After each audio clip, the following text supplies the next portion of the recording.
ইবাদত করতে হয় পবিত্র হয়ে। পবিত্র হওয়ার আগে ইবাদত করা যায় না। আমাদের সমাজে আমরা দেখি যে অনেকেরই ধারণা যে ইবাদত করতে করতে আমি ভালো হয়ে যাব, পবিত্র হয়ে যাব। তো এই বিষয়গুলো নিয়ে একটু ব্যাখ্যা করি সংক্ষেপে। সেটা হচ্ছে, প্রথম হচ্ছে ইবাদত। ইবাদত কি? ইবাদত হচ্ছে দাসত্ব করা। দাসত্ব হচ্ছে মনিবের হুকুম অনুযায়ী চলা। তো সেটা কি আমি শুধুমাত্র কোনো নির্দিষ্ট সময়ের জন্য দাস, নাকি সার্বক্ষণিক দাস? আমি সার্বক্ষণিক দাস, অর্থাৎ আমি ঘুমায়ে থাকলেও দাস, আমি হাঁটলেও দাস, বসে থাকলেও দাস, কাজ করলেও দাস। আর এই দাসত্ব কিসে করে? আমার দেহে করে না, আমার অন্তর করে। কারণ আল্লাহ আমার অন্তরের খবর জানেন। তো আমার অন্তর কি করে সেটার খবর যেহেতু তিনি জানেন, সুতরাং আমার সার্বক্ষণিক চিন্তা, কথা এবং কর্ম হবে অন্তরের। আমার দেহের কর্ম আমি করলাম এক আর অন্তরে ভাবলাম এক, তাহলে আমি ফাঁকি দিচ্ছি কাকে? মানুষকে ফাঁকি দেওয়া যায়। মানুষ হয়তো বাহ্যিক জিনিসটা দেখে, অন্তর দেখে না, অন্তর বোঝে না। কিন্তু যিনি অন্তর্যামী তিনি বলছেন আমি অন্তরের খবর রাখি। তাহলে সেই অন্তর যদি আমার ভালো চিন্তা না করে, ভালো কর্ম না করে, তাহলে আমি আসলে সৃষ্টিকর্তাকে ফাঁকি দিচ্ছি। কিন্তু সৃষ্টিকর্তাকে কি ফাঁকি দেওয়া যায়? যায় না। তাহলে আমার সার্বক্ষণিক চিন্তা, কথা এবং কর্ম মনিবের ইচ্ছা অনুযায়ী হবে। তো মনিব আমাকে কি নির্দেশ দিয়েছেন আর কি নিষেধ করেছেন সেটা আমাকে জানতে হবে। মনিব আমাকে নির্দেশ দিয়েছেন যে তুমি সত্য কথা বলো, সত্যের সাথে মিথ্যা মিশ্রিত করো না, সত্য সাক্ষী দাও, ওজনে সঠিক দাও, আমানত রক্ষা করো, প্রতিশ্রুতি রক্ষা করো, অন্যের সাথে ভালো আচরণ করো, উত্তমভাবে অন্যকে বোঝাও, অন্যের সেবায় নিজেকে নিয়োজিত রাখো, সম্পদ জমিয়ে রেখো না, সম্পদ যারা দুস্থ, অসহায়, গরিব, ভিখারি, পথচারী, ভ্রমণকারী তাদের মধ্যে বিলিয়ে দাও। এগুলো হচ্ছে মনিবের আদেশ। আর নিষেধ কি? আমানতের খেয়ানত করো না, প্রতিশ্রুতি ভঙ্গ করো না, মিথ্যা কথা বলো না, ওজনে কম দিও না, ভেজাল মিশিও না, অন্যের সাথে খারাপ আচরণ করো না, অন্যের হক নষ্ট করো না, অন্যের নামে মিথ্যা অপবাদ দিও না, গালিগালাজ করো না, অন্যকে তুচ্ছতাচ্ছিল্য করো না, সম্পদ জমিয়ে রেখো না। এগুলো হচ্ছে আল্লাহর নিষেধ।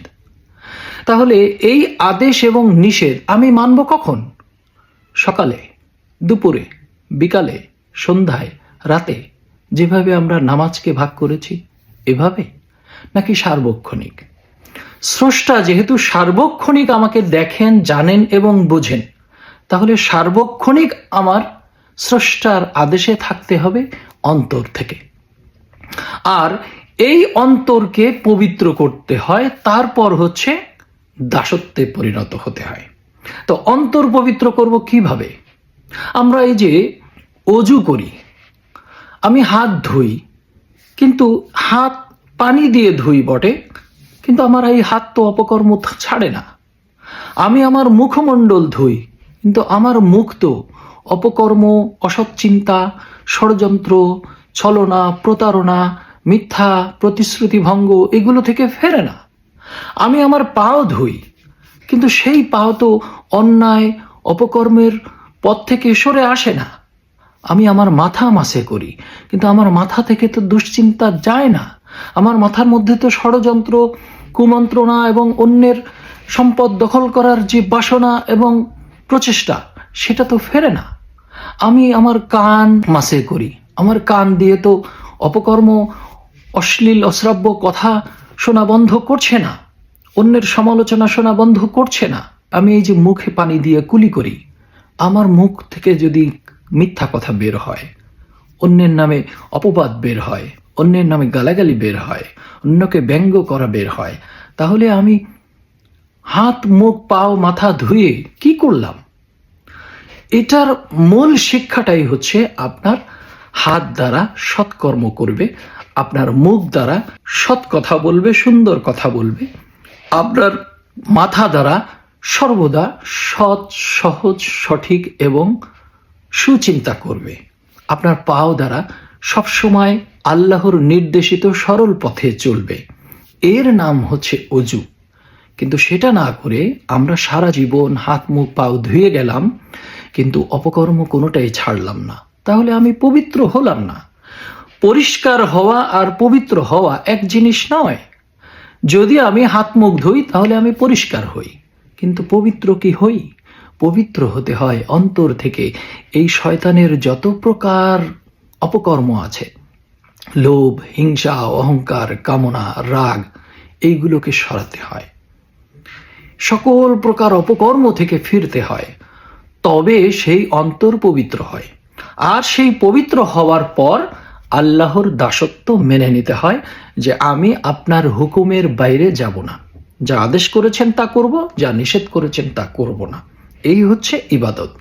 সেই ইবাদত করতে হলে আগে এভাবেই আমাকে পবিত্র হতে হয়, যে আমি আমার সকল অঙ্গ প্রত্যঙ্গ দ্বারা আমি আমার মনকে পবিত্র করলাম।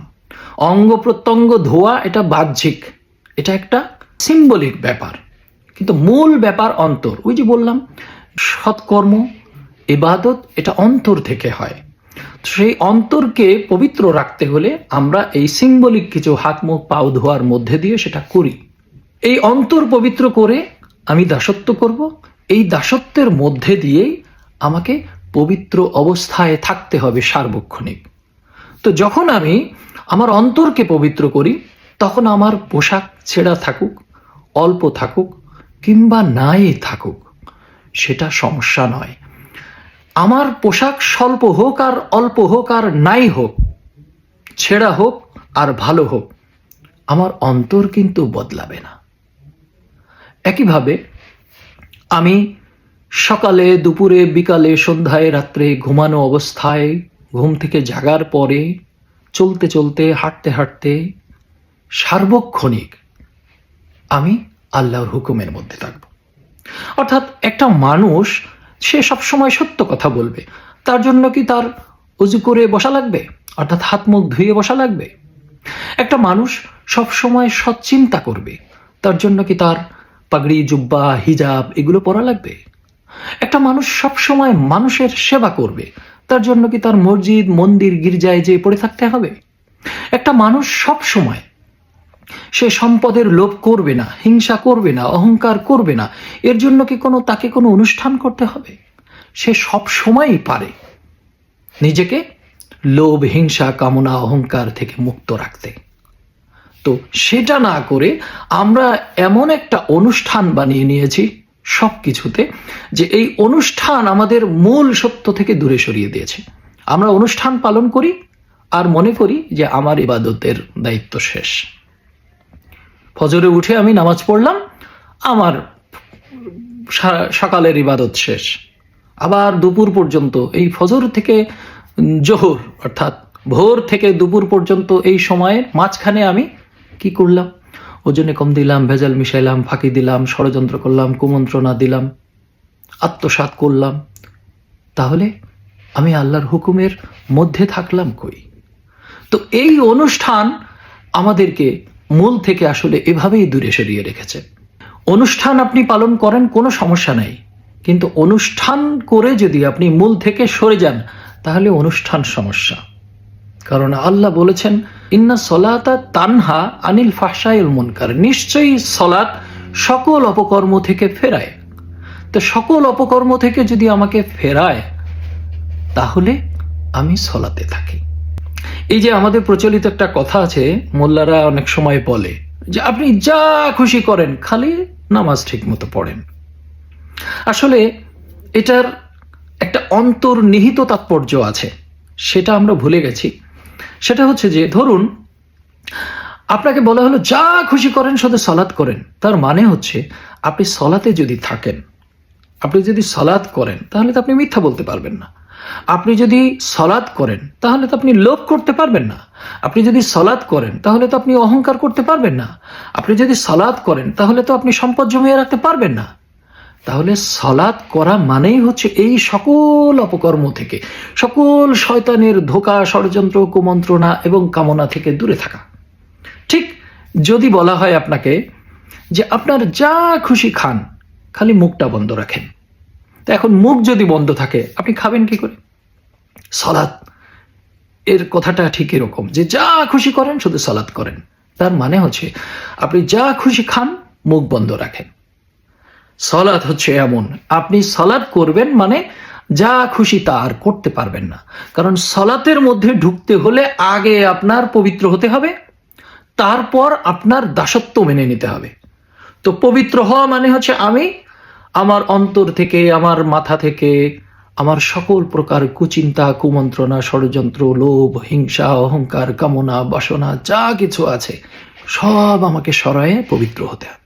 আর পবিত্র হওয়ার পর আপনাকে দাসত্ব মেনে নিতে হবে যে আল্লাহর এই হুকুম আর এই নিষেধ আমি মেনে নিলাম। তো যখনই আমি মেনে নিলাম তখন আমি দাস। এই দাস আমি সকাল দুপুরের না, সার্বক্ষণিক। কারণ সার্বক্ষণিক আল্লাহ আমাকে দেখছেন, আমার অন্তরের খবর জানছেন, তাহলে আমি সার্বক্ষণিক দাস। আর এই সার্বক্ষণিক দাসত্বে থাকলে সে তখন সালাতে থাকে। এটাই হচ্ছে সালাত। আল্লাযীনা হুম আলা সালাতিহিম দাইমুন, যাহারা সর্বদা সালাতে থাকে তারাই মুসল্লি। সূরা মাআরিজের 22 নম্বর আয়াত থেকে 36 নম্বর আয়াত পর্যন্ত এই মুসল্লির 8টা বৈশিষ্ট্য দেওয়া আছে। যে মুসল্লি সে যে হচ্ছে সর্বদা সালাতে নিয়োজিত থাকে, যে লজ্জাস্থান ও দৃষ্টি সংযত রাখে, যে নিজের সম্পদ জমিয়ে না রেখে, আটকে না রেখে, সম্পদের উপর যার অধিকার আছে, আমার চোখ, আমার কান, আমার চিন্তা, আমার কথা, আমার মেধা, আমার ঘরবাড়ি, আমার টাকা পয়সা, আমার অর্জন, সকল কিছু সম্পদ, এই সম্পদের যার যার ভাগ আছে। আমার যে জ্ঞান, আমার জ্ঞান আমি সকলের মধ্যে ছড়িয়ে দেব, এই জ্ঞানের উপর অন্যদের হক আছে। আমার যে ইনকাম, সেই ইনকামে অন্যদের হক আছে। আমার যে সম্পদ, সেটার অন্যদের হক আছে। এই সকল কিছু সুষ্ঠুভাবে যার যার প্রাপ্য বুঝিয়ে দেবে, সে হচ্ছে মুসল্লি। মুসল্লি হচ্ছে যে প্রতিশ্রুতি রক্ষা করে এবং আমানত রক্ষা করে। মুসল্লি হচ্ছে সে যে বিপদে আপদে, দুঃখে, দুর্দশায় সর্বাবস্থায় ধৈর্য ধারণ করে। এরকম 8টি বৈশিষ্ট্য আছে। মুসল্লি সম্পর্কে বর্ণনায় আমি এর বিস্তারিত বৈশিষ্ট্য বলেছি। তো এই মুসল্লি তখন হয় যখন সে তার এই সকল কাজগুলো ঠিকভাবে করে। কিন্তু এটার জন্য আল্লাহ কোথাও বলেন নাই যে সকালে, দুপুরে, বিকালে, নির্দিষ্ট সময়ে ডুপুর মাটিতে সেজদা দেয়।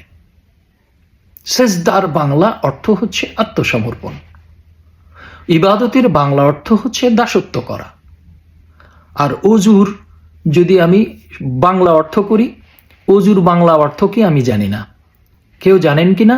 জানলে বলবেন। আমাদেরকে কেউ কখনো শেখায়নি।